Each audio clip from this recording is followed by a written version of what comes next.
आज का वचन।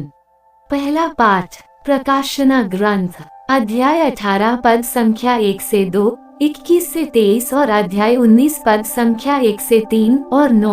इसके बाद मैंने एक अन्य स्वर्गदूत को स्वर्ग से उतरते देखा। वह महान अधिकार से संपन्न था और पृथ्वी उसके तेज से प्रदीप्त हो उठी। उसने ऊंचे स्वर से पुकार कर कहा, उसका सर्वनाश हो गया है, महान बाबुल का सर्वनाश हो गया है। वह अपदूतों का डेरा, हर प्रकार के अशुद्ध आत्माओं और हर प्रकार के अशुद्ध एवं घृणित पक्षियों का बसेरा बन गया है।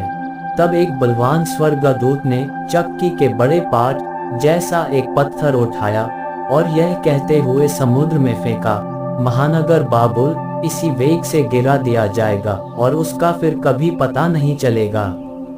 वीणावादकों और संगीतकारों की मुरली और तुरही बजाने वालों की आवाज तुझ में फिर कभी सुनाई नहीं पड़ेगी। किसी भी व्यवसाय के कारीगर तुझ में फिर कभी नहीं मिलेंगे। चक्की की आवाज तुझ में फिर कभी सुनाई नहीं पड़ेगी। दीपक का प्रकाश तुझ में फिर कभी दिखाई नहीं देगा।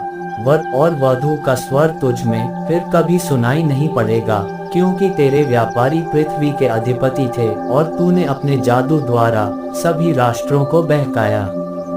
इसके बाद मैंने स्वर्ग में एक विशाल जन समुदाय की सी ऊंची आवाज को ये गाते हुए सुना, हल्लेलुया।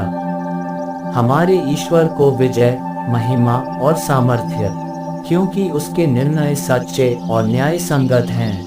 उसने उस महावेश्या को दंडित किया है जो अपने व्यभिचार द्वारा पृथ्वी को दूषित करती थी, और उसने उसको अपने सेवकों के रक्त का बदला चुकाया है। तब उन्होंने फिर पुकार कर कहा, हल्लेलुया। उसके जलने का धुआं युग युगों तक उठता रहेगा। स्वर्गदूत ने मुझसे कहा, ये लिखो, धन्य हैं वे जो मेमने के विवाह भोज में निमंत्रित हैं। और उसने मुझसे कहा, यही ईश्वर के शब्द हैं। यह प्रभु की वाणी है।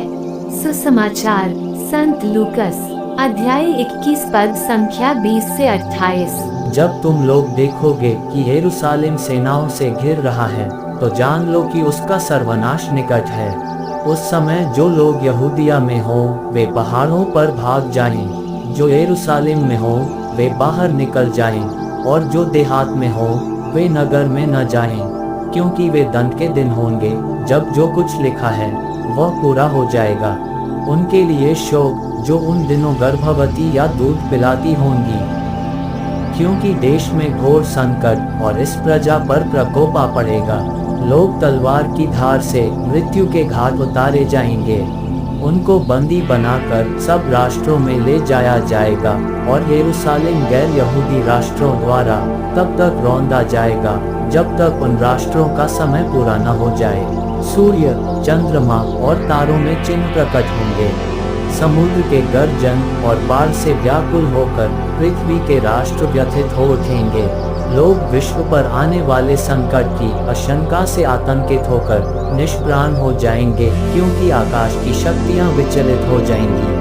तब लोग मानव पुत्र को अपार सामर्थ्य और महिमा के साथ बादल पर आते हुए देखेंगे।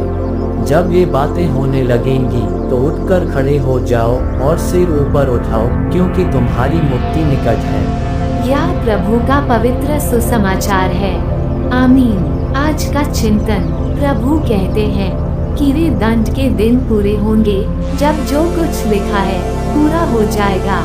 यरूशलेम की भविष्यवाणी करते हुए वे हमें नए जीवन के लिए तैयार करने की सलाह देते हैं। कहा जाता है, बार दूसरों ने यरूशलेम को बंधक बनाया, बार लूटा गया और 2 बार विध्वंस किया गया था। इस तरह विनाश शायद अपने अंत का साक्ष्य न दे, पर ये तो होना ही है। हम सबों की मृत्यु निश्चित ही है। इसलिए तत्कालिकता को छोड़कर हमें अनंत जीवन के लिए तैयारी करने की आवश्यकता है, क्योंकि इन दुख, तकलीफों, कठिनाइयों, विनाश के आगे नया जीवन हमारी राह देखता है। आमीन।